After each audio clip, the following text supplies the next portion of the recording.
Assalamualaikum friends, today we will discuss how to disable startup sound in Windows 11.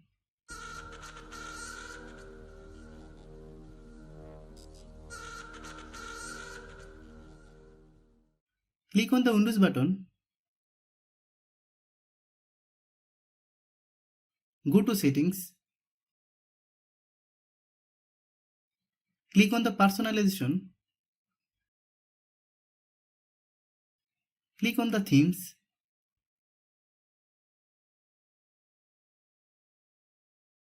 click on sounds,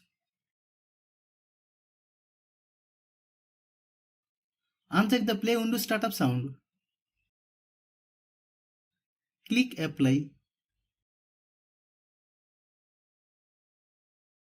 then click OK.